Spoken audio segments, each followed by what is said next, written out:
I'm Kevin Carter. Kevin Carter! Clemson quarterback play. Yeah. It's gotta be cold. You're the bravest kid I know.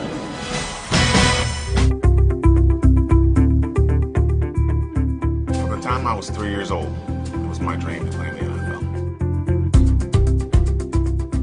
NFL. My older brother was very athletic, very good looking, very debonair, very smart, and just a natural leader. And I was his short, pleasantly plump nerd of a brother. I'm proud of those things, by the way. That leads me to kind of where my journey into the game of football and the rest of my life actually began. When I was a freshman in high school, I wanted to play football, I wanted to play basketball, I wanted to do all these things athletically, and I wanted to accomplish all of these feats because I love sports. I had a love for football ever since I was 3 years old. It was a game that I wanted to play. I imagined myself playing in a Dallas Cowboys uniform from the time that I could walk. But, you know, making those dreams a reality and where I was at the time, there was a whole lot of distance between those two. My freshman year in high school, I actually did get on the football field, but not in a football uniform. I was in a band uniform. I played saxophone, and after going out for my JV football and basketball team, I got cut from both those teams. Didn't make either one of them. And I was told that I would never play football, that I was a nice kid, and I was very smart, and I was good at playing saxophone, and that's what I needed to focus on. That's what I should do. I kind of reconciled myself at that point. But when I was told that I would never play, and I didn't make my JV football team my freshman year, or my basketball team for that matter, I was in the band. And I decided, you know what? I may not be great in athletics, but the classroom will be my playing field. I can be the best that I can be playing saxophone. That will be my competition. I'll be all county, which I was. I'll be in jazz band. I'll take up another instrument in baritone sax, which I did, and I'll make all county in that too. I'll go to solo and ensemble festival and I'll get straight superiors when I play my pieces. And I did. But lo and behold, be careful what you wish for. Be careful what you want. Be careful what you set your sights on,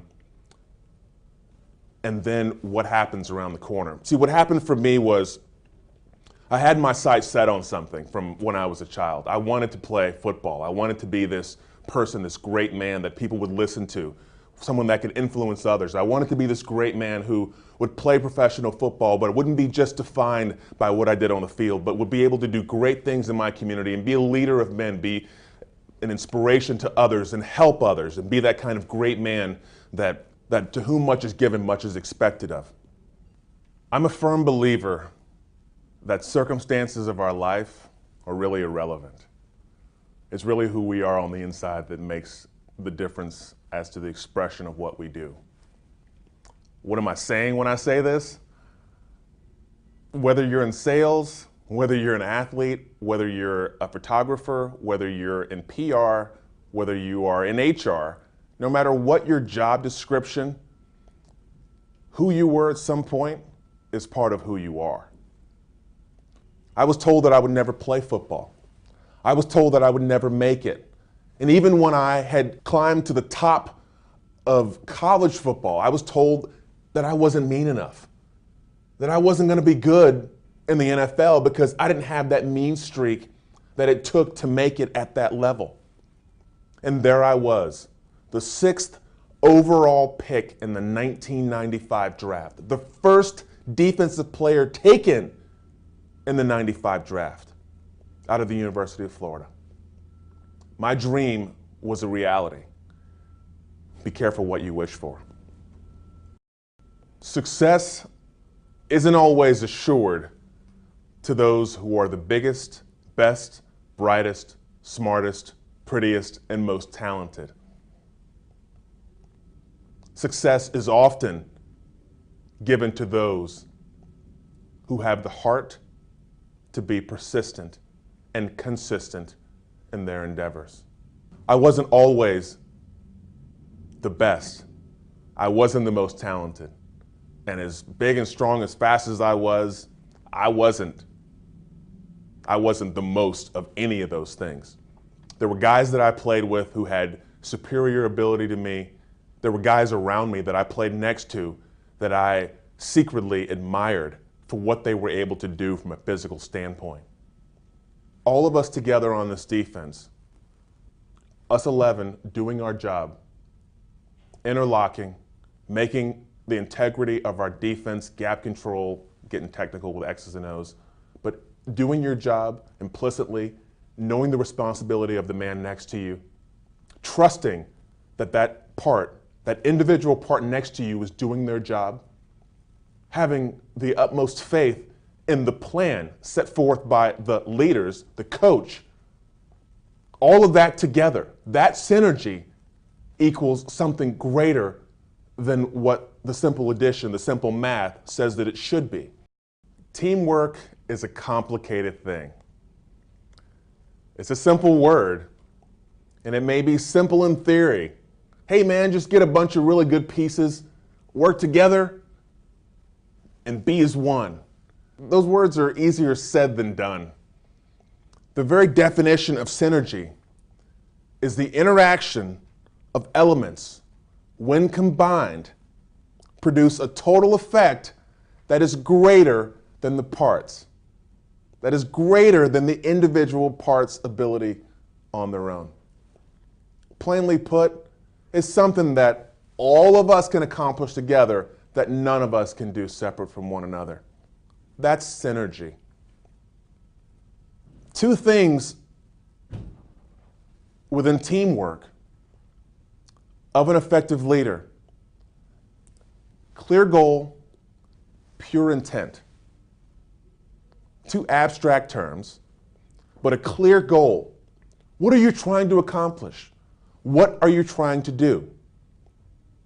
A wise man once told me, and this wise man is a billionaire, he said that if your goal is money, then you'll never have enough. If you're trying to be good at what you're doing because you want to be rich, then you'll never make enough money. But if you strive for excellence, if you strive to do the right thing, if you strive to be great, money is a simple byproduct of success. There were guys that I played with who had superior ability to me, but it was the expression of my heart that brought this lump of flesh into animation and into action. It was my heart personified through my consistent actions on a daily basis to wear away at my goal and my circumstances like water cuts through a canyon over millions of years.